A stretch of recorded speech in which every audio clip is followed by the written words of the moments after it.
the flag of the United States of America, and to the republic for which it stands, one nation, under God, indivisible, with liberty and justice for all. Mr. Cotta, you jumped on my line. So welcome to our, what is today, February 7th, 2023, Tiverton School Committee meeting. I believe the superintendent has a statement he would like to make before we do open forum. I do. Thank you, Mr. Chairman, members of the school committee, members in the audience here. There's been a lot of conversation and rhetoric regarding some safety concerns at Tiverton High School over the last few weeks. First of all and foremost, anyone watching here today, I want to assure everyone that Tiverton High School, like all 5 of our schools, is as safe today as it was at the beginning of the school year and has been for a long time. It's a very safe school. That being said, we have 2 incidents, and that I want to assure them with Chief Jones.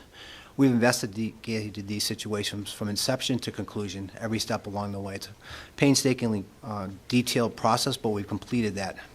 As a result of that, I have some findings that I'd like to share with the committee and some recommendations, which we will then present publicly on Thursday.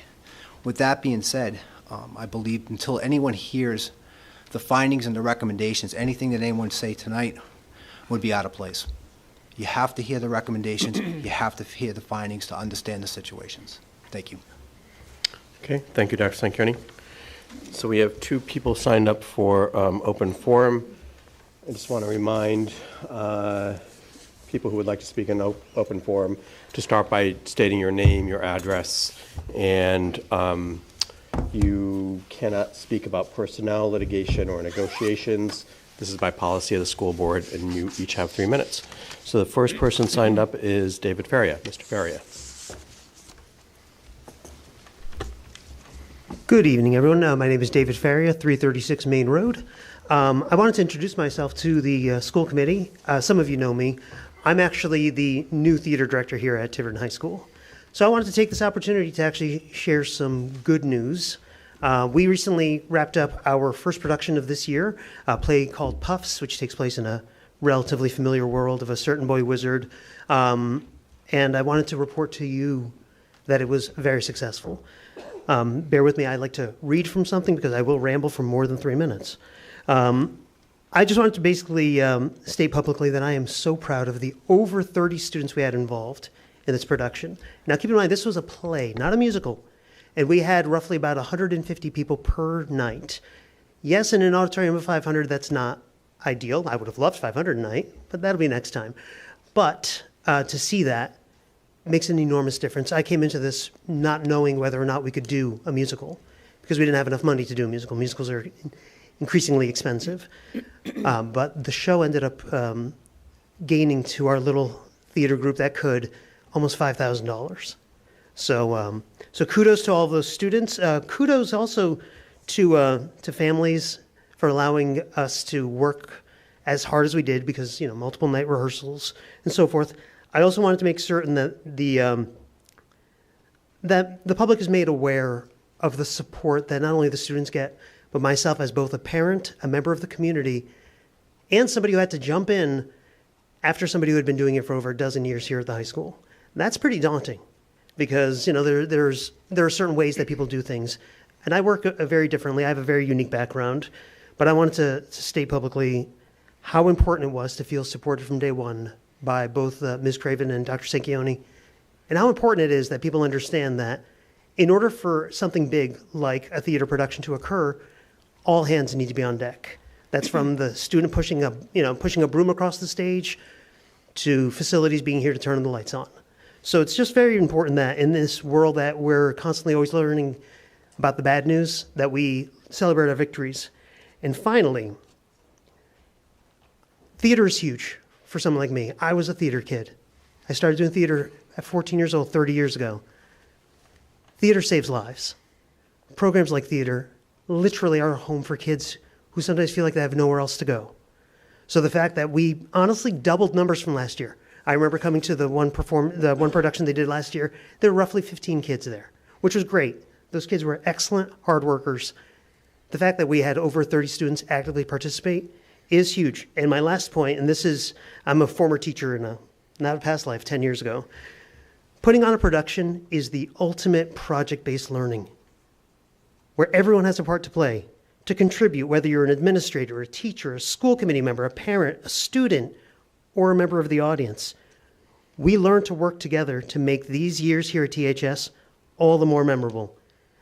Again, I thank you for your time, and of course, like any good theater director, I'm teasing, we are doing a spring musical, to be determined. Hopefully in the next week or so, it'll be finalized. But other than that, thank you so much for this opportunity. And again, by the end of the year, I'm going to be bringing all of the students here to honor them properly, put them on the agenda, and make sure they get the exact send-off they deserve. Thank you. Great. Thank you very much, Mr. Ferry. It was a wonderful production, and I can say that objectively. Next is Amanda Morton.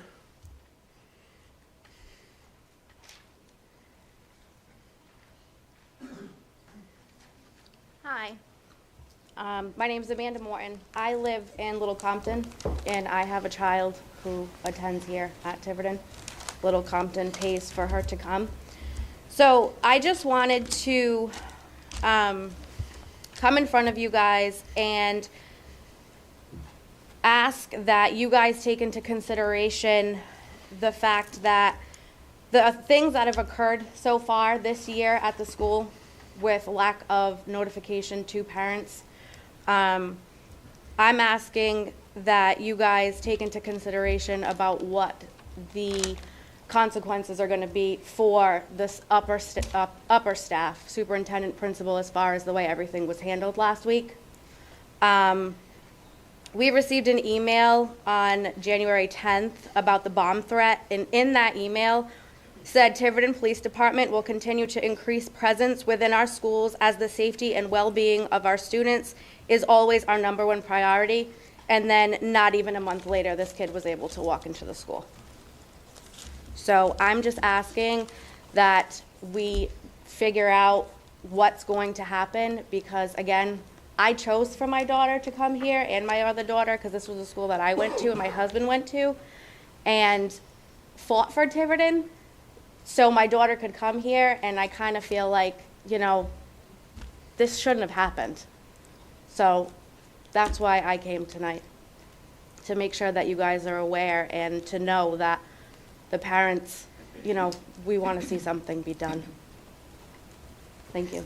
Okay, so, I mean, you know, probably a good time to, and you probably are aware, but in case you're not, we are having a public forum on Thursday. And, you know, we, of course, could continue to examine this. The school committee has not yet been fully briefed because of various issues around open meetings laws and things like that. But thank you for your comments. You're welcome. Okay, so next is the consent agenda. I'm going to ask for a motion to approve the minutes of 1/24/2023. So moved. Is there a second? Okay, I'll take a vote. Mr. Dakotas? Yes. Mrs. Pavo? Yes. Mrs. Farnworth? Yes. Mrs. Palish? Yes. And I vote yes. So we are on new business. So we have item 6A, THS Student Recognition Presidential Scholarship. Mrs. Craven? Thank you very much, Dr. Locken. I'm very excited this evening to recognize Ethan Aguiar. Ethan is a Tiverton High School senior who has been selected as a candidate for the United States Presidential Scholars Program. This program was established in 1964 by executive order of the President. The program recognizes the accomplishments of some of our nation's most distinguished graduating seniors. Scholars are chosen for leadership and service to the school and community, and they demonstrate exceptional scholarship, visual, creative, and performing arts talent, and accomplishment in career and technical fields. Up to 161 U.S. presidential scholars are chosen annually. So I'd like to call Ethan up to receive a certificate of recognition. Please join me in congratulating Ethan for this accomplishment.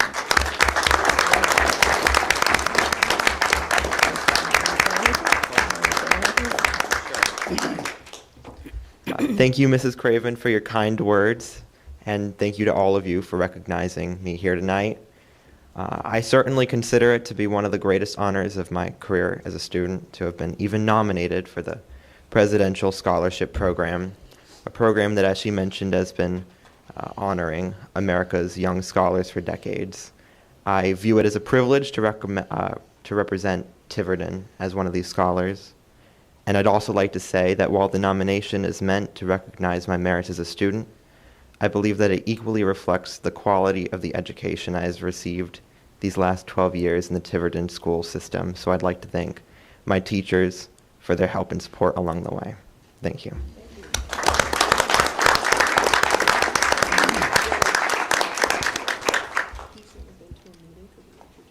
Yeah. So well done, Ethan. I'm sure we're going to be hearing more from you, even perhaps this year. So thank you. And just sort of for the audience, I'd like to introduce our attorney, Dr. Benjamin Scungio. Or Dr. You've been promoted. Benjamin Scungio. Ben, I don't know if you want to say anything or just say hi. So just so people wondering, who is this other person up here? All right, we are on item 6B, THS Boosters Club donation, possible vote to accept. Mrs. Craven. Thank you. I ask that you make a motion to accept a donation from the THS Boosters Club for a new scoring table for the gymnasium. The current one that we have was made by Bill Phillips approximately, 15 years ago. So it's much needed, and I appreciate you voting in favor of the donation this evening. I'll make a motion that we accept the donation of the scoring table as recommended by Principal Craven. Seconded. Okay, motion's been made and seconded. Any discussion? I would like to say thank you to the Boosters Club, and if we can get that scores table, the one that's there now, to the middle school, I think we could repurpose that, couldn't we? We certainly could. Okay, thank you. It's on its way. All right, yes. Okay. Any additional discussion? Ask for a vote. Mrs. Palish? Yes. Mrs. Farnworth? Yes. Mrs. Pavo? Yes. Mr. Dakotas? Yes. And I vote yes. Thank you very much. Okay, thank you.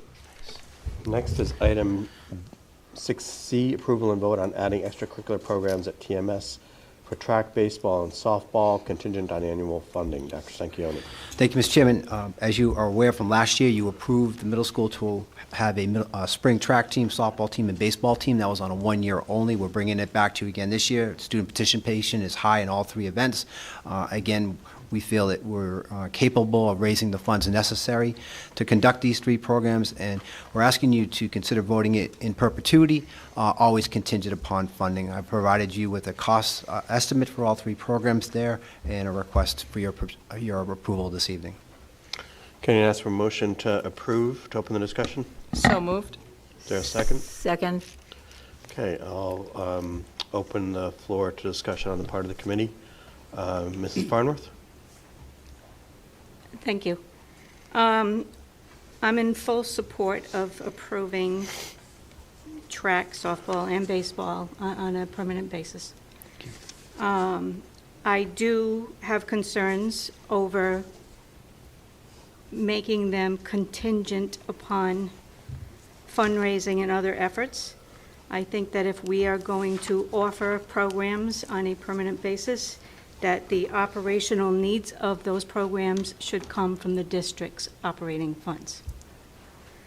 I understand that we did have a discussion on the track side a couple of months ago, talking about taking the funds from some middle school funds that had been out there. So, I really don't have an issue with that at all. I would like to make a motion that we pay out of either our fund balance if needed or our operating funds if they can absorb it, the $3,626 needed for middle school softball and the $3,626 needed for middle school baseball, as well as having an understanding that we put all three of these sports in our budget request for 2024.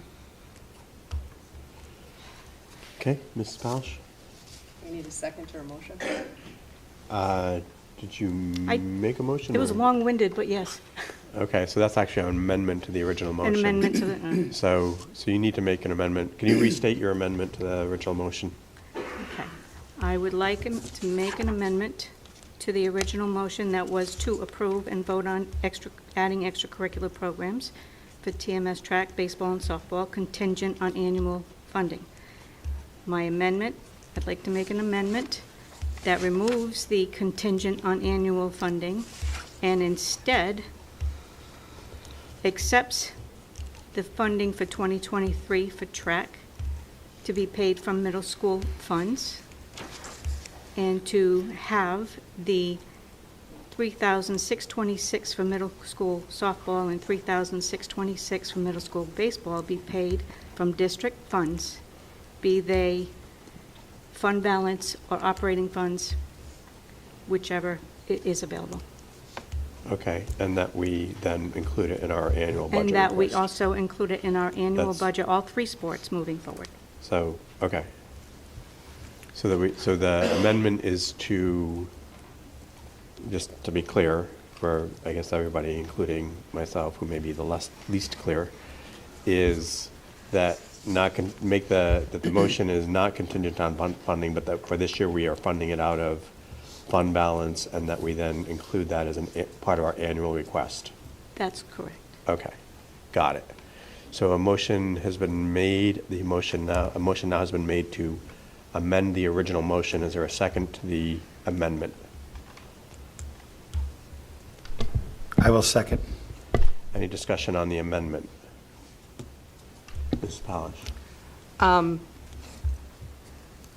in full support of funding everything in 2024. We've had this discussion multiple times, that if we're going to support anything extracurricular, that I've never liked the idea of it being contingent on funding. I think the district needs to back up any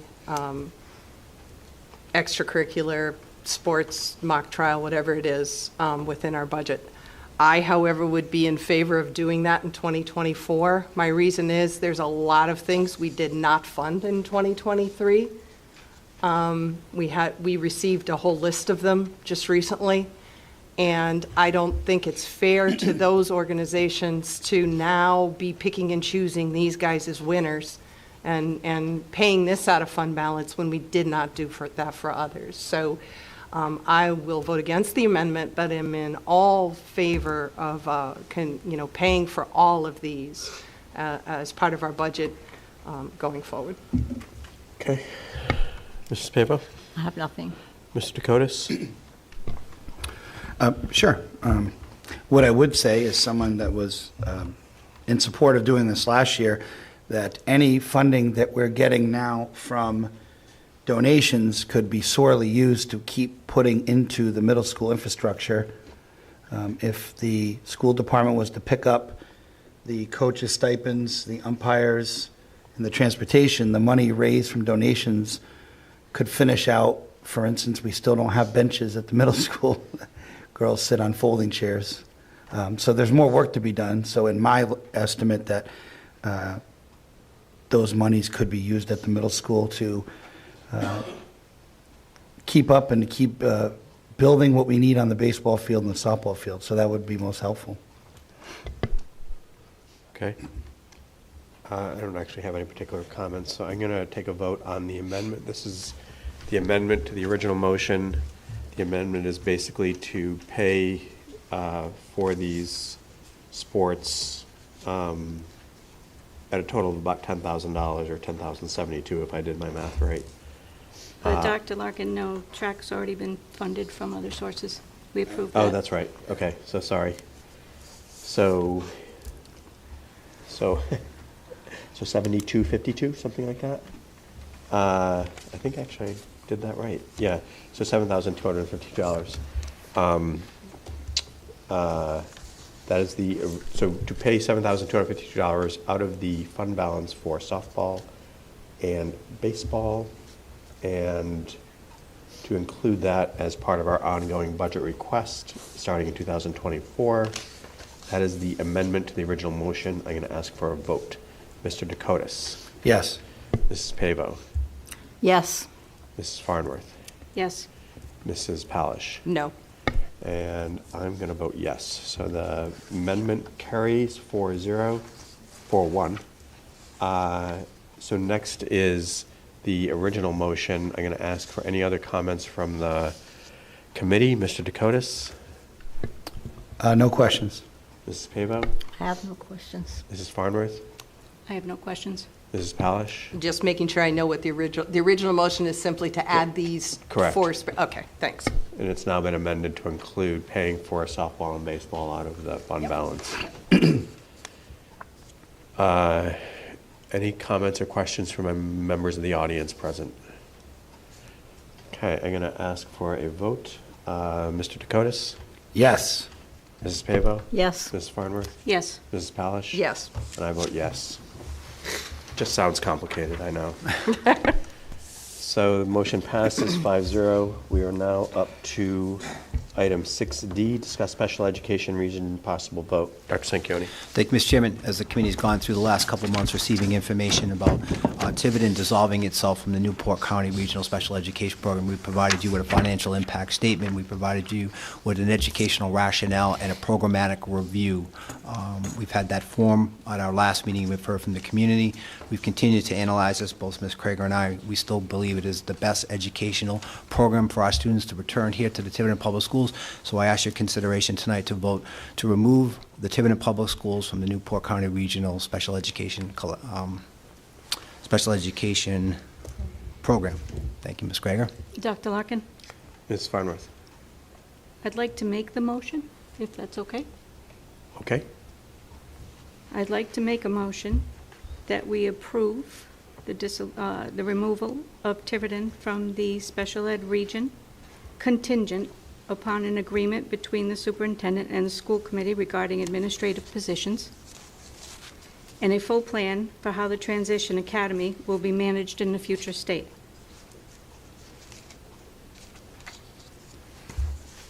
Okay. Is there a second? I'll second. So I'll open the floor for discussion. Ms. Farnworth, since you crafted the motion and I think you wanted to sort of make sure some things had occurred, I'll let you go first.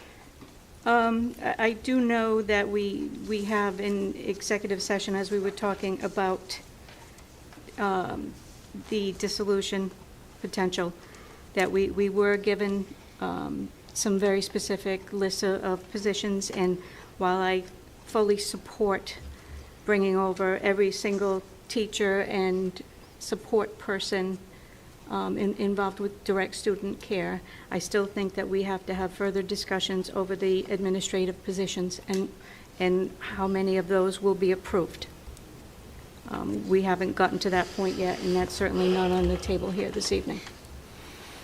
And then with regard to the Transition Academy, I know that there was reference made during the presentation that that Middletown, Tiverton, and perhaps even Little Compton would continue to share in the costs of the Transition Academy, but unless you have something to present to us tonight, I haven't seen a specific plan on how that would go, and I would want us to see how that's going to work.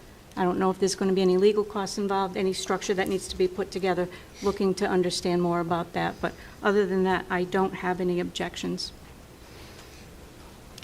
Okay, I guess my question is, if the motion is made with contingencies attached to it and the contingencies are not met, does that negate the motion and put us back into the region? Let's ask our attorney. Yeah. So, that would, to me, we're almost sort of imposing restrictions on an action that we're taking. Whereas if those restrictions, as I said, if the conditions are not met, Then doesn't- are we to assume it doesn't that we're not reestablish. leaving the region? It doesn't reestablish the region. Or I don't see how it could. That's So my I question. think it's somewhat problematic. The Board of Superintendents for the cooperative voted to dissolve, Right. not to withdraw. So I think your motion should be a motion to agree to dissolve the cooperative. Okay. That's number one. Number two, with respect to contingencies, It's really difficult to put in contingencies because the board at its next meeting and before March 1st is going to have to vote on layoffs. So the timeline for that's going to be exceedingly short. So we're best off just making a motion to dissolve. You could, To yeah, agree to a but you dissolve. Is could, there even Resolution. a purpose to us voting? yes. Yeah, because if you don't agree, it's not going to happen. Okay. So it's subject ultimately to your vote, because everybody would have to, three of you would have, three entities, districts would have to agree to dissolve. Right. What you could do is you could give the superintendent a set of expectations of what you would like to see and have him present, which I'm sure he'd be happy to do, in response to your requests at the next meeting. And that could be accommodated, and you guys could still negotiate with him or discuss with him what those programs would look like and tell him what the requirements are. Okay. Mr. Chairman? So I would like to withdraw my motion. Okay. Then I'm going to make the motion then that we vote to agree to the dissolution of the district, of the region. Second. Okay, so motion's now been made and seconded. Dr. Sanchioni. I just want to remind the committee that the special education administrative positions are on your agenda for Saturday. Okay. So, so now there is a new motion made and seconded to agree to the dissolution of the special education region. Mr. Dakotas, any comments, questions? No, thank you, Ben, for the clarification. Appreciate it. Mrs. Pavo? No, thank you. Mrs. Palish? I just want to thank everyone, both our administration and the large contingent of staff and parents that came out to our prior meeting and helped bring some issues to our attention and really showed your commitment to our children and to this program, and I want to thank you for your input. Mrs. Farmer, anything else? No, I echo the sentiments. I do thank everyone for coming in to our last meeting, and some are here again this evening. I do want to continue to work through the logistics of the staffing. As Dr. Sanchioni mentioned, we can speak to it on our budget meeting. I also I will ask for an update on the Transition Academy to understand exactly how that's going to work. And I also would like to ask for monthly updates around the transition planning as we move forward toward the end of this school year and toward the beginning of next, to have an ongoing dialogue so that the parents of the students who are directly involved here can see that, you know, we're in a transparent manner working through these issues as we go. Okay. Mr. Farley, I forgot all about you. Hi, Sam. How could you? I've been trying for a while, but Right. apparently tonight it finally worked. Any comments? No, nothing at this time. Thank you. Any questions, concerns, comments, or statements that any member of the public present would like to make? So I'm going to ask for a vote. Seeing none. Mrs. Palish? Yes. Mrs. Farnworth? Yes. Mrs. Pavo? Yes. Mr. Dakotas? Yes. I vote yes. So motion carries 5-0. Next is item 6E, moving like a freight train. FY24 Special Education Budget Request. Mrs. Krager?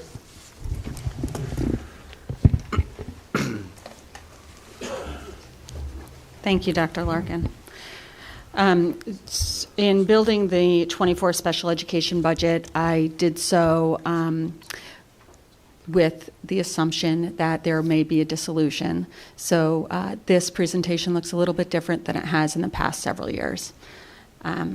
With that said, I do want to start out just again with a briefing on special education in Tiverton Public Schools. Just looking at the students we service for the past 3 years, there you can see there's been a little bit of an... Oh. Dan, just the one before that? Sorry. Oh, it's frozen. The graph, yeah. Thank you. There has been a little increase in the number of students over the 21-22 school year. I do have it outlined in a graph as well. So you can see a little over 30% of our students we service are specific learning disability. So that means they have a specific learning disability in the area of reading, writing, or math. Just about 70% of our students have a disability in another category. So two areas that we saw increase over the last year, however, are an area called developmental disability. And these are students who can be eligible under that category until the age of 9. And it's times where we see and have documentation and data that support that there are several different areas that are impacting a student, but we really can't categorize them yet into a category like a specific learning disability or other health impaired or emotional disturbance. The students need several different services. For example, they may need a special educator, but they also might need speech and language, OT, and PT. So it kind of encompasses a lot of those services. So second to that is the specific learning disability. So we've seen an increase in that over the last couple of years. So some of our thoughts behind that, and I hope we don't keep talking about this, but COVID is something in this area. So specifically with students with developmental disabilities. So these are kids, again, from age 3 to 9. So they're coming into us with some significant delays. Is it because of COVID and they haven't had the experiences that most, they were 1 and 2 and 3 or 4 years old and they really weren't getting many experiences. So we're seeing a little bit of a capture of that. Then when we look at specific learning disability, if you look at last year, our teachers and our principals, both regular ed and special ed teachers and our reading specialists, really spent a lot of time with our students and giving them lots of interventions before they brought them to the special education table because they realized that they had missed or hadn't had the services that they may have had, or the education they may have had for that year. But as we've gone through that year, now we're seeing still some gaps in education. So we're looking at those a little bit more closely. So I do think that has a little bit of a result in those two categories. The other categories have really kind of stayed the same. We have been working hard, speaking of COVID again, with some social emotional students with some social emotional difficulties, and working with those students in the classroom with our school psychs and social workers and guidance counselors. So I think that is the difference or the reason for the difference in those two areas. Is it okay to just ask a Yeah, question please. while we're on this? Yes, of course. So I thank you for explaining the developmental one. I Sure. had no idea. The learning disability specific, the jump this year, would you anticipate being able down the road with extra services over a certain amount of time, being able down the road to discharge these students from special ed? Yes, so definitely. That's always our hope, is once they get these services that we can close the gap and they start to make sufficient progress. So we look at that at least every 3 years to determine whether or not a child's still eligible in any category. But our numbers, even before 2020, I just did the last 3 years, have been about the same in that learning disability category. That's why we've got to, what is going on there, what happened. Is that the COVID learning loss in part? That's- And can we recover? Right, exactly. For some of those students? Right. Okay, thank you. Yep.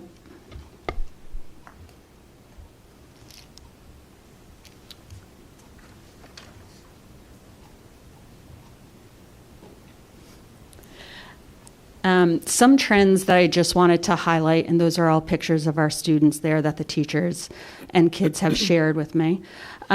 Some trends just to celebrate. Tiverton Public Schools, we have not been identified as a district having any significant disproportionality in any disability category.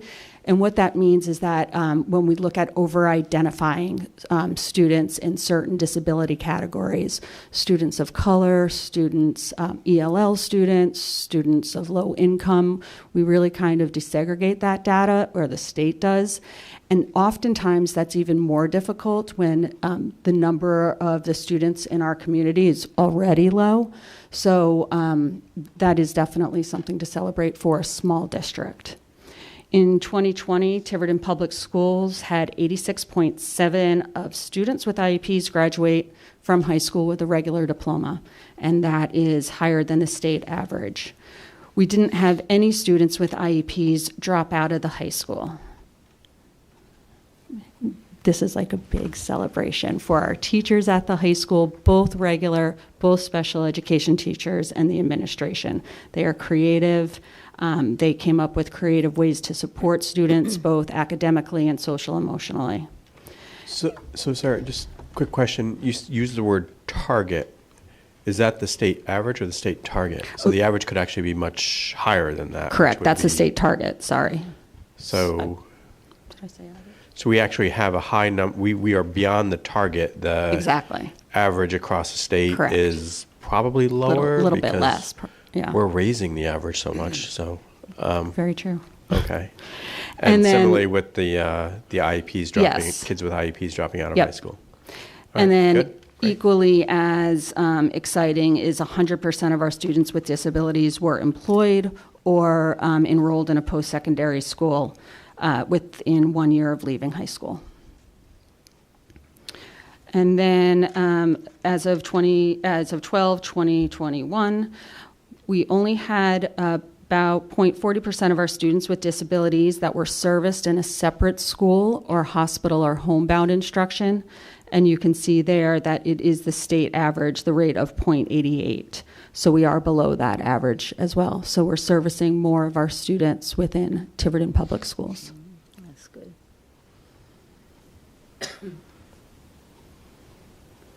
Again, just quickly, we know that special education is specially designed instruction. It supplements what is happening in the regular education classroom for most students, and it allows students to have access to the general ed curriculum. Specially designed instruction looks really different for every student who has an IEP because every IEP is very different depending on the student's strengths and needs.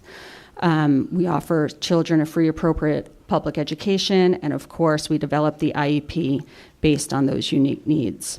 And then I already talked about in the previous slide about that hospital homebound and out of district, but there is a continuum of supports, and we really, together with our teams and administrators, ensure that all of these supports are in place before we kind of move up the continuum. And each of those squares, if you will, also have a continuum from specialized instruction in the regular classroom. It can be a special education teacher or speech and language pathologist working with a child in the classroom during a decoding lesson for just one day, or it could be a student who needs just not decoding, but reading comprehension and fluency, and they may be working with a student 5 days, so it does, there is a continuum in each of those areas. And then school-based services we start with evaluations. You can see there all of the areas that evaluations take place. It was starting with a referral to the evaluation team, and the team decides on what evaluations may be necessary if we suspect a disability that's impacting a student's performance in the classroom. And then you can see if a student is eligible, an IEP is developed and can include one or a variety of those services. And for our students 14 to 22, there are transition goals and post-secondary service goals that are included in the IEP. Some of our students stay with us after their 12th grade high school year between 18 and 22, and that is really when we get more into some of the independent living, integrated and supported employment, and community participation.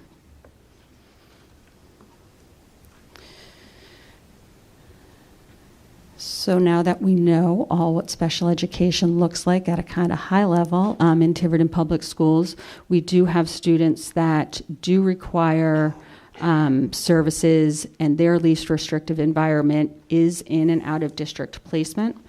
There are several schools in Rhode Island who are state certified schools for special ed day programs that we partner with.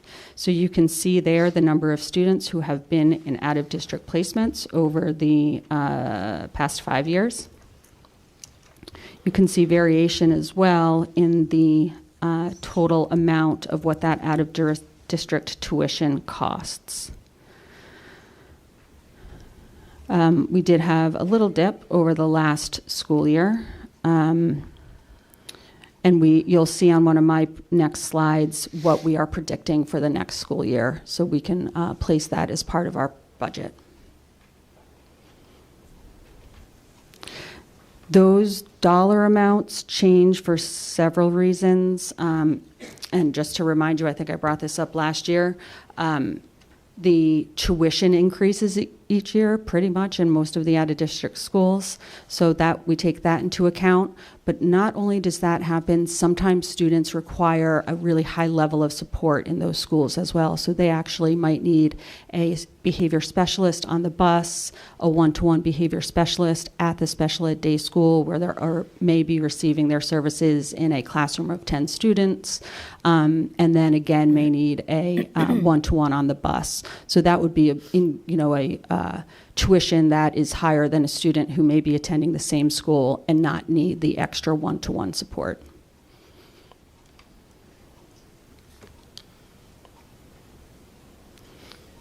So then if we look at the staffing for next year, Dr. Sanchioni and I talked the last time we were here about our staffing and not really having any changes in staffing or a decrease in staffing because there might be some programs moving around. Some of the actual assignments may change, but we do not have in our budget any decrease in staff. So you can see there the number of teachers and teacher assistants as it looks right now in each building. And then we did also include the related service providers, including school psychs, social workers, and speech therapists. We have had some difficulty hiring a school psychologist over the last year and a half, has it been? And we have been working with an agency to conduct some of our evaluations and testing. The elementary principals have been quite creative in using their social worker and or guidance counselor, combination of each, as well as our high school and middle school administrators, allowing some of their staff to come down and do some testing when we need that at the elementary level. So we have been making it work, but we do want to always continue to look for the staff when they're available. But it really is overall throughout the state, throughout the nation, actually, sort of a crisis, a staffing crisis in mental health support, school-based and community-based. And then just some other budgetary factors. So we have purchased services. Some of those services look like our occupational therapy and physical therapy. We purchased, service those with a contract agency who has been working with us for many years and will continue to do so next year. We do have some job coaches as part of our high school life skills program, as well as our transition program. We have had extended school year services here in Tiverton. We did last year, or in previous years, also collaborate with Middletown on one of those programs, but we will have that program. We'll just run it here in Tiverton. And then just a supplies and materials line. The second section there is the projected out-of-district placement. And then I did also just put in projected revenue. So there's two kind of projected revenue streams there. Administrative claiming. This is something through Medicaid that takes place like 4 times a year. And all of our speech, OT, PT, social workers, school psychologists, if there's nurses, we run a claiming log, if you will, and we're able to grab a little reimbursement from that. So the preschool tuition, I put what the max could be because we run 2 programs, an AM and a PM program in each of those. So we could have 8 peer role models in each of those programs. So if we were to have all eight students in all 4 programs, that could be the tuition that we could assume from that program as well. And that's all I have.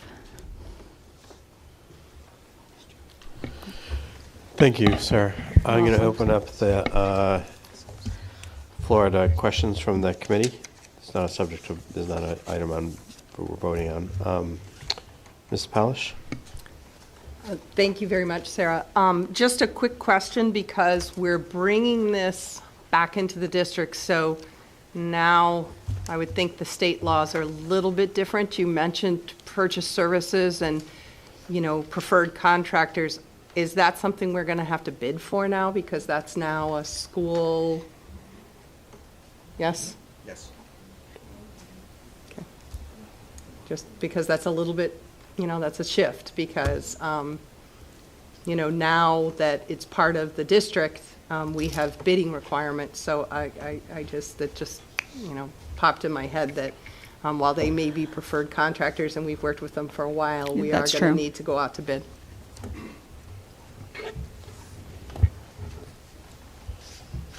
That's it. Thank you. Okay. Mrs. Farnworth?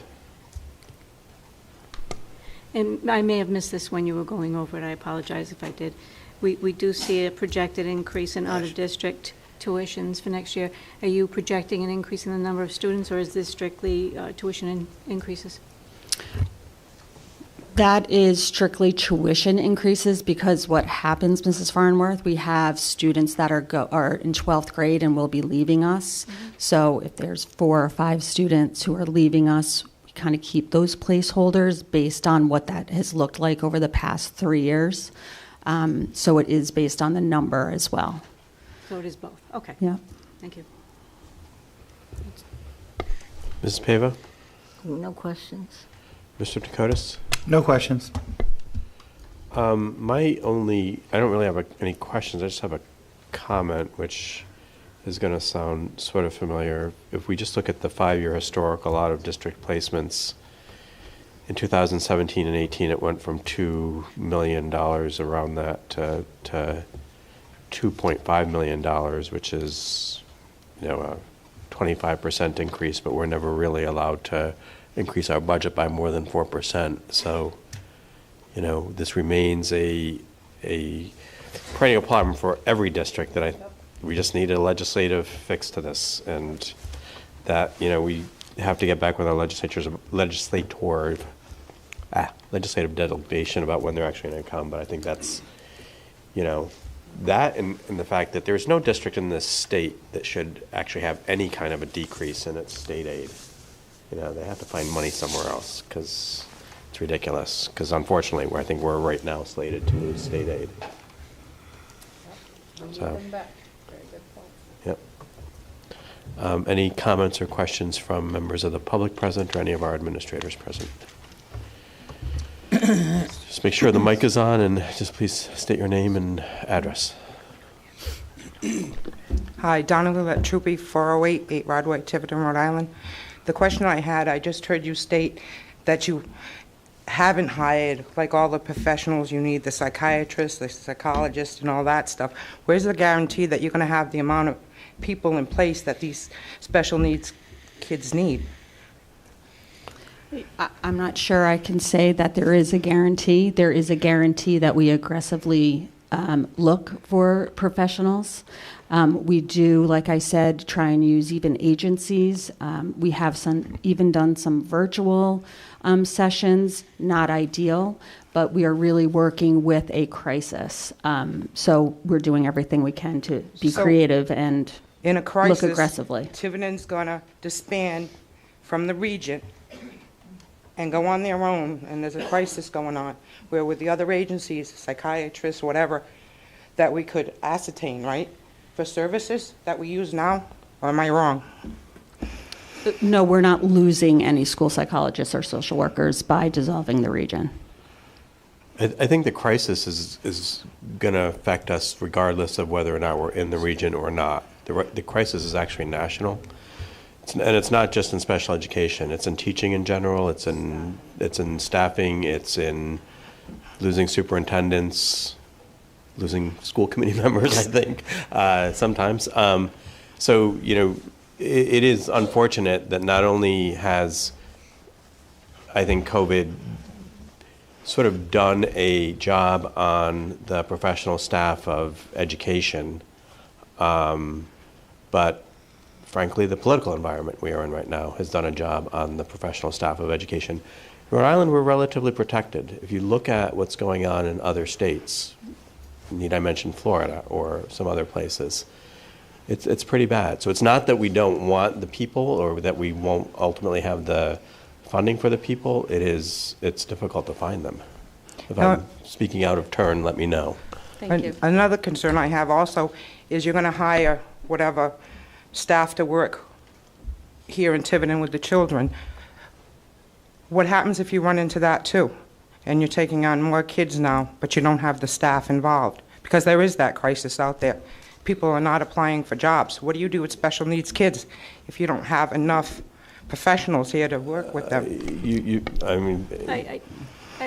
Am I correct in saying, Sarah, that in your last presentation to us, that we were actually net losing children, that 17 were going and 7 were coming, something along those lines? Yes, that's correct. Yeah, so we have 17 students who are currently receiving their services, their educational program in Tiverton, who will be going back to their home district. Then we have 7 coming.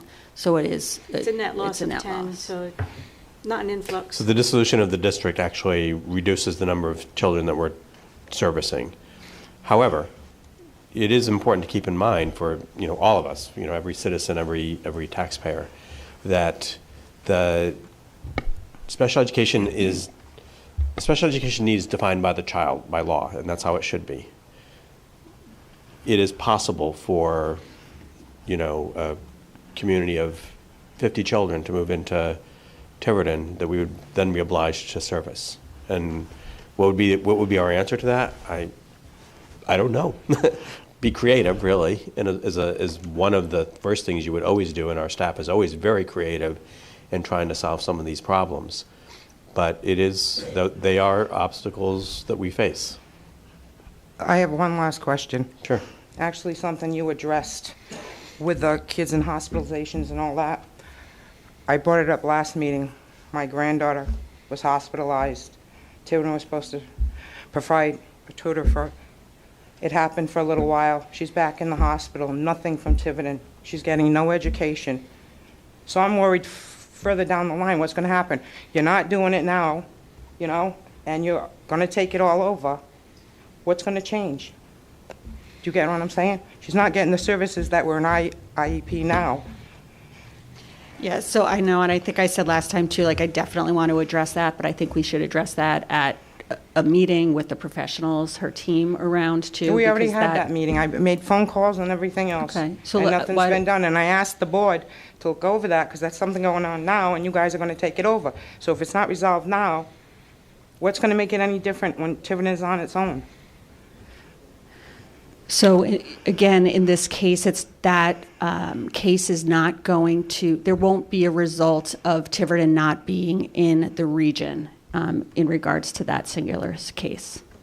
I'm just afraid if Tiverton's alone, it's going to get worse, to be honest, because it's happening now. Yeah, I appreciate you saying that and your fear. I want to be the one to try to address that and meet with you and work together to figure out how we can make it better then. That would be great, because I've gone through educational advocates and everything else, and still nothing is in place. Nothing. Well, before I leave tonight, why don't we make a date? But the reason is, you don't have enough staff now to do it, so. Yeah, it is difficult You to get my find concerns, yeah, now it's you don't difficult have to it. find. You're taking everything over, you're adding more people, but you can't provide the services now with what you have, Okay.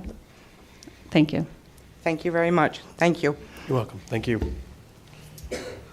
One thing I did want to bring up, actually, since you were up here, that I didn't get a chance to say is in the light of having some staffing crisis, and yes, it is not just school, it's medical and psychiatric supports, but we do have some amazing partnerships with community mental health supports who do come into the schools when we need them to, and our principals and our regular ed teachers, like it's just all hands on deck. And I see some of our friends out there and just appreciate everybody really being creative, like you said. Okay. Thank you, sir. Go ahead. Hi, Elsie Combra, 89. Can you just get to the mic easier? Move the mic? No, just bend it down a little bit. Perfect. Now she shut it off, okay. Elsie Combra, 89 Hambley Road. I was a special ed aide for 40 years, right here in the school system. My son started special ed 3.5, 4 years old. I believe the region was about 46 years or more. I just don't understand why the region wants to break up, because my understanding was Little Compton gives its piece, Middletown gives its piece, Tiverton gives its piece. It helps all the region. Now I'm hearing Tiverton's going to have to pay for everything on its own. I don't understand, and maybe I've been in the business too long, why would you want to split when you have all that help and all that support? Peter, Sarah, you want to take that one? I mean, I can take a shot at it too. I know Yeah. parents want them in their little schools. I get it. My son was 3.5, 4, never came to Tiverton. He wasn't in his school system. But you should see him today. He wouldn't be what he is because he went to the school that provided the education for him. I just don't get why everybody wants to disperse. So I know you were at the presentation we gave a couple weeks ago, and the whole component behind making the switch is educational. It's nothing to do with saving money, it has nothing to do with anything else. Our analysis shows that we can bring back the 7 students who are in Middletown right now, programmatically place them in the Tiverton Public Schools, and we believe provide a higher quality education. It's as simple as that. But you need the money. Well, You need it's the money. it's either pay the assessment of the region or to keep that money here in Tiverton. And there's a savings because we're not sending a bus over to Middletown every year, so the money's there. And again, it's negative or net plus 10 for us. Our system is losing 10 more students than we're taking back. So it's easy for us to absolve the 7 students. Programmatically, we have all the programs in place. We have excellent teachers in place. We have the aides in place. Everything is in place educationally. And as you described, as you said, your son had great success at the school where he was receiving his or her services. Mm-hmm. We're going to do that here, but they're going to be in their home school where they're going to get to be with their peers and their neighborhood children and not have to travel and get to know the staff in our building and have that transition from one school to our middle school to our high school and be well cared for. But we also can go up and up with Fall River students coming into, like just down in the mills. We're getting more and more Fall River students. And that's going to bring us more and more higher. Again. It's not the trend we're seeing, I guess I can say to you that. I can see it. Okay. And I just don't get why we just want to break up the region when it worked all those years. I think just times change. We all have our own identity, 3 different districts now, different curriculum, different programs, and the programs for our students are here in Tiverton, and it will be an excellent opportunity for them to learn. There's no doubt in my mind we're going to be excellent for our students. Okay. Thank you. You're welcome. Could I add something to that? Can I take a shot? Sure. And I think one of the things that we addressed the last time was that Middletown and Newport kept flirting on regionalizing. So I think if that happened, we would have had to do this anyway. So before that could happen again, because it could, we would be through that, and if they regionalized, we wouldn't have to worry about it. Correct? Correct. It's got to be a piece of what drove this, right? And just to add on that, Mike, if I read the tea leaves, that's still going to happen. I think that the fact that it failed in Newport shocked everybody, and now they're, with all their overruns on their high school, the fact that Middletown's going to have to build a new high school, the money's going to drive that soon enough, and then we would be in the same position where we would have to dissolve the region. I could be wrong. I have been before. Does Sam have anything to add on this?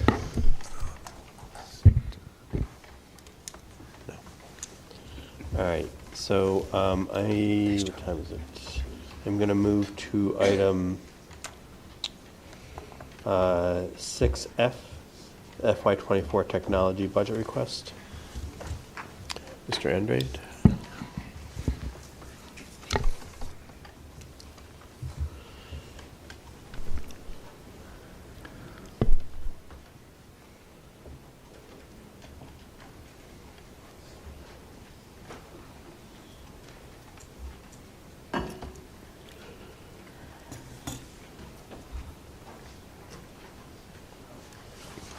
So for those who don't know him, Danny Andrade is our relatively new Director of Technology.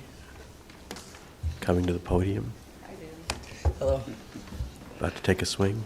Thank you, Dr. Larkin, for the introduction. So for those of you who don't know me, I am Daniel Andrade, the new Technology Director here. Started back in July. Just here to present my technology budget to the school committee today.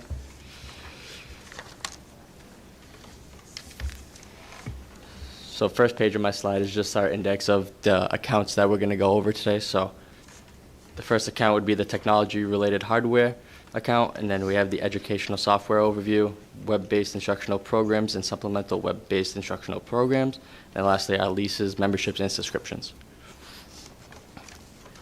I like to start all of my presentations with our vision for technology that me and my department came up with. So at Tiverton Public Schools, we envision using technology to further a learning community where students are engaged in a challenging curriculum that is focused on inquiry-based, hands-on learning. Students are comfortable using technology, and students take responsibility for their own educational success. Educators use technology to support all learning across the curriculum. They function as coaches, mentors, advocates, and managers of information through ongoing, comprehensive professional development. All educators acquire the knowledge and skills to integrate technology into a challenging and interdisciplinary curriculum which addresses students' specific needs, development needs, and learning styles. Administrative functions, including those performed by instructional staff, are all fully automated, thereby allowing more of the school system's energy and resources to be focused on student education. The schools become an environment where all students and staff have ready access to a full range of current technology, software tools, and applications. The school have knowledgeable staff and external resources such as parents, community members, business, higher education, and network resources to further curriculum goals. So the first numbers part of my slide is this one's like my favorite one because this is where we could get to put new technology into classrooms, making a more hands-on experience for our students. So the total budgeted amount is $187,000. $118,000 is set for the purchase of new Dell Chromebooks. These devices go directly into our 5th and 9th grade student hands when they start their 4-year journey at their new school. $20,000 is allocated for the purchase of new HP Chromebooks for educators and staff members in Tiverton Public Schools. $10,000 is allocated for the replacement of Chromeboxes. As they malfunction, these are in middle school and high school classrooms. For those of you who don't know what a Chromebox is, it's similar to a Chromebook, but instead of a laptop, it's more like a desktop that teachers have in our high school and middle school. $11,000 is set aside to install integrative touchscreen displays into classrooms. This aligns with our goal to make classroom experiences hands-on and engaging for our students. One of these touchscreens right here, this is what a touch view is. We've put these in a couple of our classrooms. As you've seen in Sarah's presentation, there was one in one of the special ed classrooms. The students love them. The teachers that have them right now love them and are learning to use them. And hopefully with the money I kind of asked for here, we could put more into more classrooms just to make a hands-on experience for the students. And lastly, $26,000 is allocated for the replacement of peripheral devices that support teachers and students every day. So that's like document cameras, projectors, speakers, keyboard and mice, stuff like that. This slide just shows a couple of pictures of what exactly is purchased. Those are the laptops we purchased for the kids. The teacher ones are kind of similar. Again, there's a picture on top of a teacher working with a student in a chemistry classroom, and then on a touch view. And then on the right side, that's just what a document camera and a projector like the one that's on the ceiling here. Next is our educational software overview. This is all of our kind of, we can't really not a lot changes year to year. So this is our like SIS system, our student information system, which is Aspen. Lightspeed Relay, which is our content filtering on our Chromebook devices. Sophos, which is endpoint and malware detection. Aptogee, which is our website as a whole. Frontline, which is our absent management system for staff members. Jamf Pro, which is our Apple mobile device management. Raptor is our visitor management system. Adobe Creative Cloud is everything from like Photoshop that our visual arts studios use. Papercup Printing is just a service on the printers.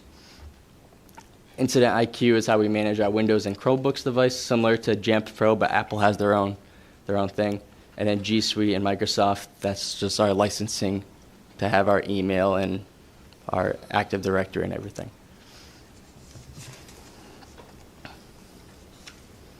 Our next slide is web-based instructional programs. So this is everything curriculum-based that our classrooms use. So what the students are doing work on, testing related, everything the teachers use in their classroom based on curriculum. So we have Renaissance, Accelerated Math, Newsella, Jognog, Learning.com, Amplify Science, Discovery Ed, Zern, Lexia Core 5, Renaissance Star, iReady, Project Lead the Way, and Renaissance Freckle.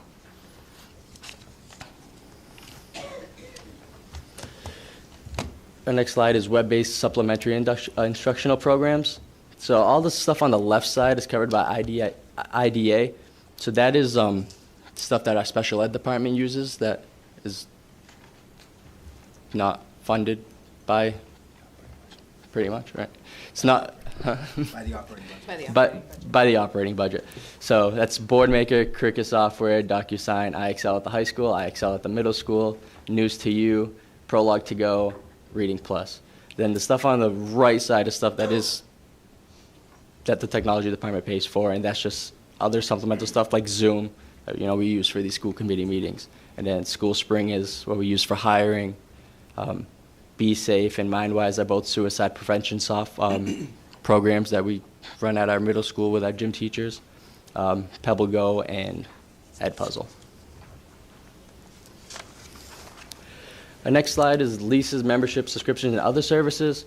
So these values are kind of like placeholder values, just what I see us spending throughout the year. So OCA service and CSI, which is Communication Systems Incorporated, that's just if like our PA system breaks and we need them to come in to check on something, our front like buzzers to get into the building to speak to the main office, our fob scanners, any of those services if they go down, these are the people I call, and they kind of charge per hour, so depending on how long they're here. Next is our internet speed, which is broken up into 3 years, and we get a discounted price on that due to E-rate, so we only pay 40% of the total cost. So it's the total cost for our internet is much more than that, but Tiverton is only required to pay 40%, so that's where that number comes from, which is roughly $6,000. Equipment rentals, right now we have 4 copiers that are leased, the rest are owned. We lease them for about 3 years, so that comes out to $245 per month, $11,000 for the whole year just for those 4 copiers. Web-based instructional libraries, so that is the software that our librarians use to manage all these books, check them in, check them out, and other like learning curriculum that they do when they have their classes. And then technology-related supplies, it's just a placeholder amount of $10,000, just equipment that we purchase to help teachers, and cabling when these wires that go off that projector, get chewed out or something, and we just need to replace them. And that's my last slide. And any questions? Great, thank you, Danny. I'm going to open up the floor to questions from the members of the committee. Mrs. Palish? Thank you very much, Danny. That was a great overview. And just so everyone understands, tonight sort of is a first look at this for us. It's just a real top-level overview. Over the next several months, we'll be digging into the detail of the actual dollars and questions about prior year versus this year. But this is a great opportunity for our administrators to come before us and just give us a real good high-level overview about what they were thinking when they put their budget together. One thing you mentioned, and I know what it is, but if you can remind me, the E-rate, how does that work? So you said we only pay 40%? Yeah, so E-rate it's kind of broken up into two categories, and it's kind of like a state-ran thing. And so it's based off of, we talked about it, it's like free and reduced lunch based off how many students we have. We kind of get put in in a group. So Tiverton is only responsible, and for category 1, which they cover internet access, is they pay 60%, we pay 40%. Oh, okay, great. So if our free and reduced lunch numbers go up, then that number can change, but currently we sit at a 60-40 split with them. So they're paying 60% of our internet, we pay the other 40%. Great, so it's a state reimbursement program. That's Exactly, terrific. yeah. Okay, thanks. That's it. Mrs. Farnworth? Again, this is the first look we've gotten at this tonight, but thank you very much for explaining what you did. And I'm guessing as we go through line by line in the coming weeks and months that we may have additional questions, so don't go too far. Thank you. Thank you. Ms. Pavo? I just want to say thank you, Danny, for the presentation. It clears up some questions that I had, so I thank you very much. Thank you. Mr. Dakotas? I echo the sentiments from my peers. Great job. Thank you. I do have one question. Yeah. Under the internet, I assume that's Cox, right? Is that our internet provider? Yeah. So Cox takes care of everything inside the building. Ocean is our internet provider, and they're the leading internet provider for Rhode Island. Okay. So everything to the building is Ocean, and then once it gets inside the building, it's Cox. Okay. Thank you. So this one, the internet account, it says $14,985. I'm assuming that's 1 year, and then it says 3 years, $59.94. Let me find the slide. It's Sorry. okay. Take your time. That's it's second to last slide. Yep. Yeah, so that was our total cost for the 3-year agreement. Gotcha. So we locked that in 3 years at a time? Yeah, we locked that in 3 years ago. Okay. So. Okay. Thank you. Appreciate it. Mr. Farley? Yes.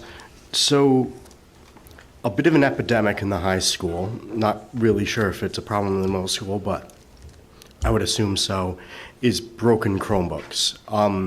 And a lot of the times it's due to sort of a long time range between sending them off to be repaired and getting them back. Is there any allotment in the budget to try and fix that problem? Like, for example, last year, a friend of mine, his Chromebook broke, and it took a good 2 months to get that fixed. Now, I know that was prior to your tenure, but the problem still exists today. I was just wondering if there's any, again, allotment in the budget to try and fix that problem. Yeah, so the amount that you guys seen, the $118,000, in recent years we purchased 300 devices. That same amount, it's really similar to the number you guys will see from last year, is actually going to purchase 379 devices.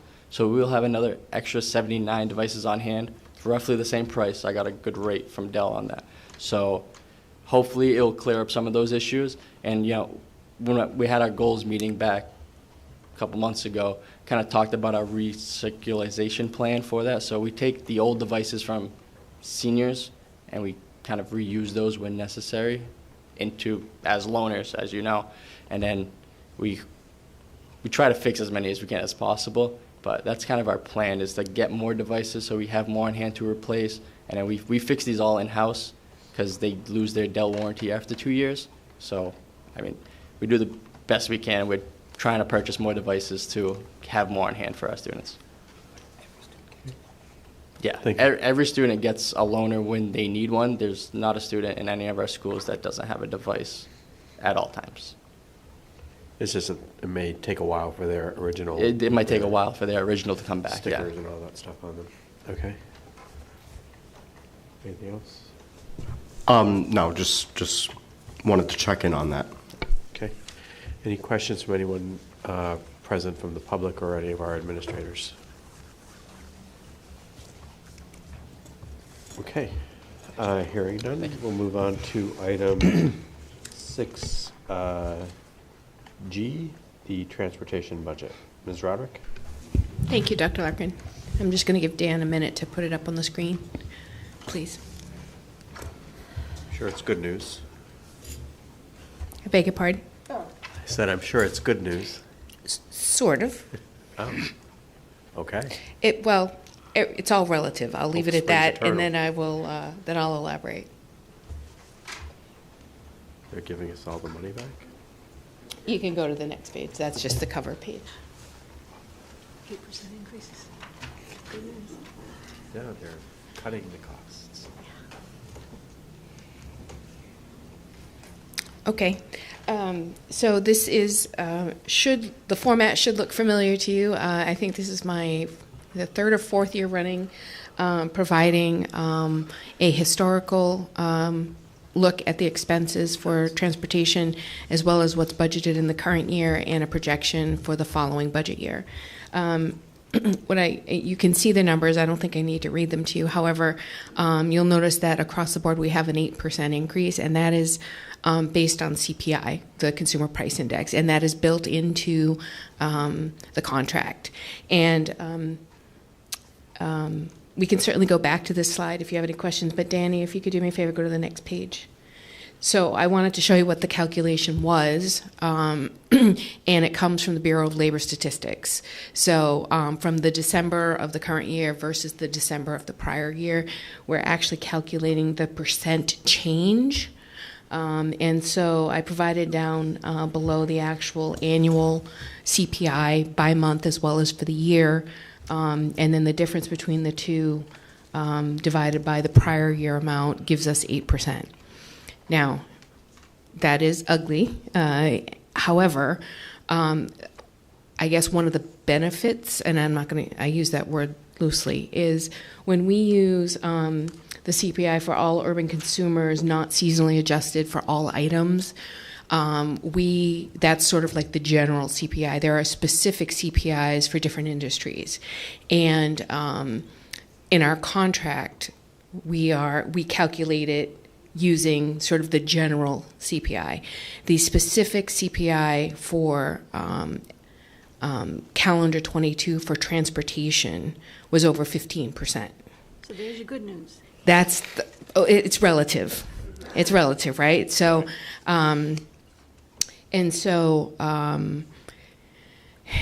this is going to be the fourth year of the contract, and certainly starting in, are we in the 21, 22, 23?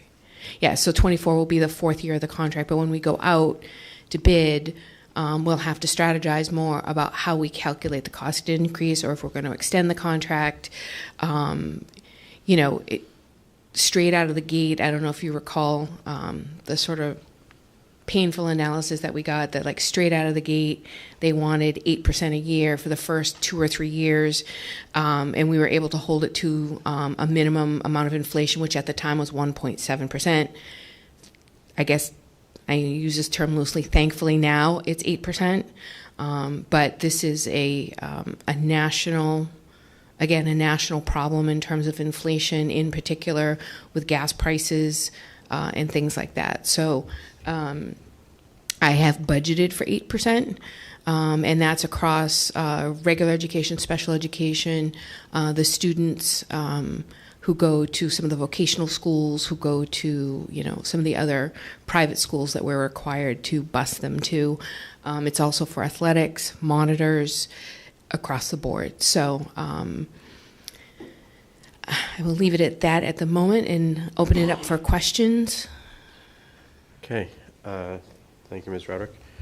So I'll open the floor to questions from the committee. Mr. Dakotas?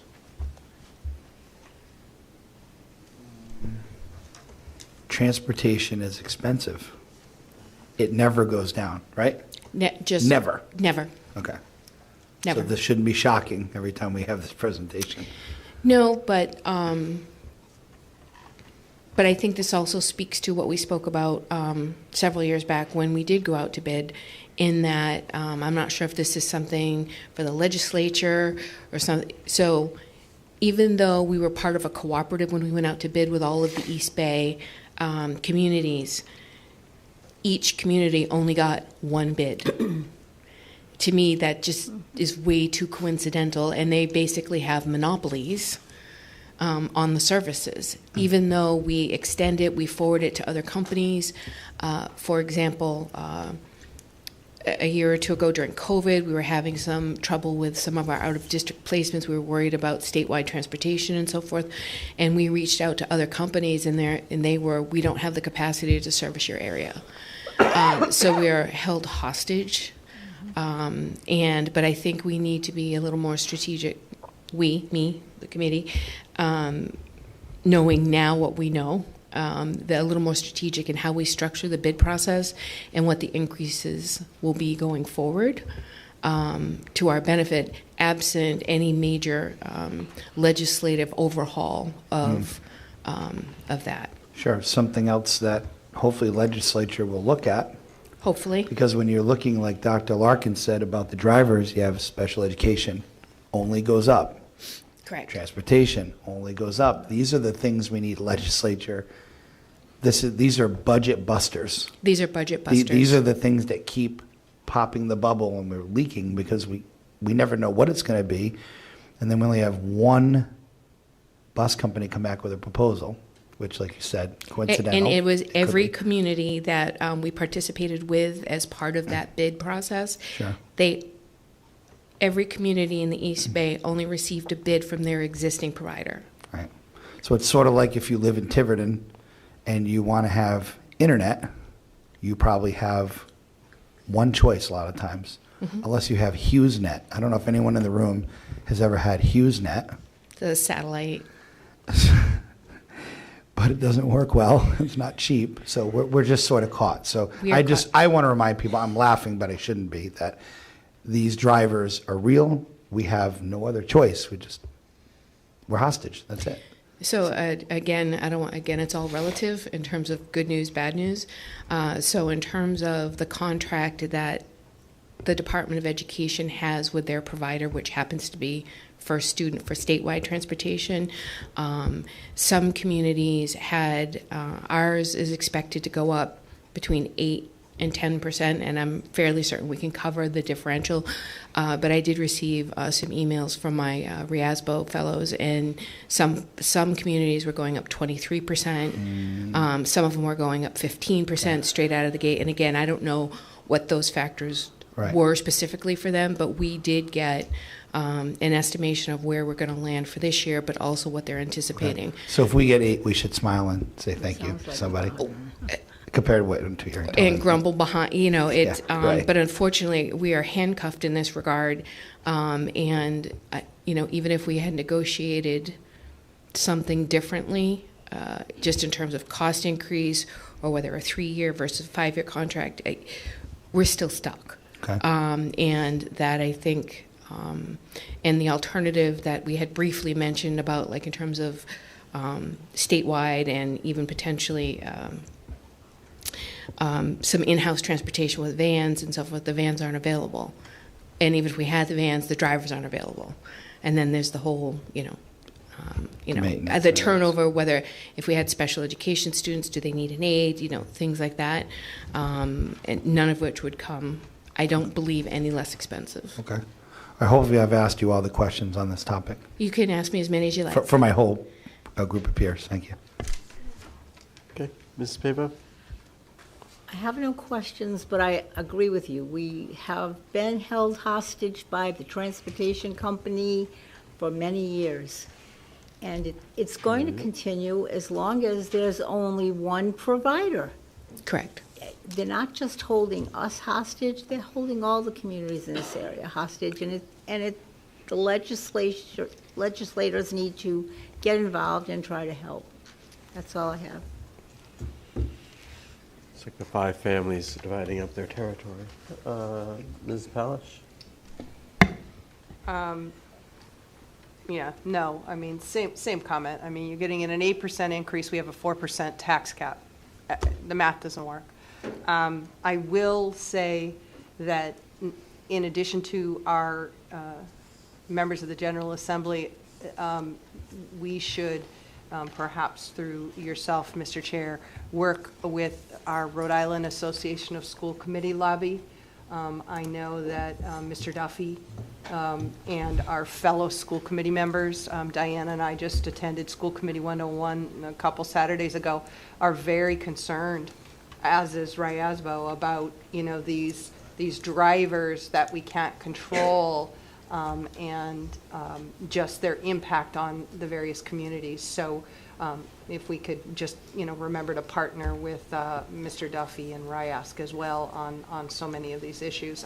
I'd be happy to sort of draft a letter to just, not that he needs any reminding, but, and even serve as the liaison between them if you'd like. But they can be very helpful as well.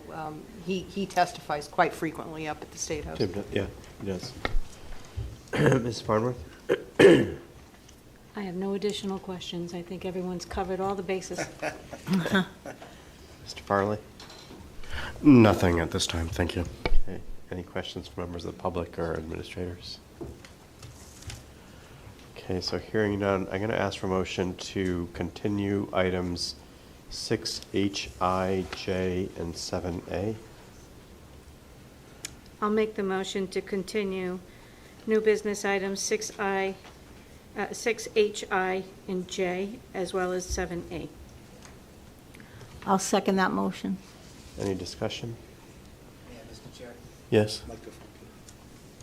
For H, which is part of the budget presentations tonight, we have a lot of personnel that prepared for this tonight. I'd ask you to honor their attendance here. Unfortunately, we have a hard 8:30 promise to the others that are here, so how are we going to handle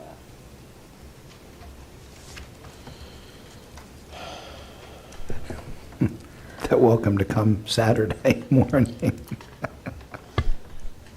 I'll buy breakfast.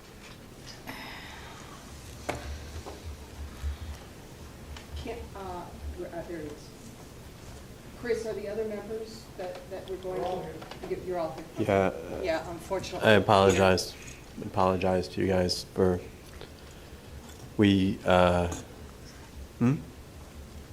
sorry. So the issue was that the school committee has not been fully briefed on the events, the security events. We obviously have the meeting on Thursday. We need to go into executive at this point to be able to get through that, because if we wait any longer, it will not be an effective briefing. So my apologies. And we needed to coordinate with the other individuals, the police department, the town council president, the town administrator, and unfortunately, we tried to push off and coordinate where we thought everyone could be done, but. So any additional discussion on the motion?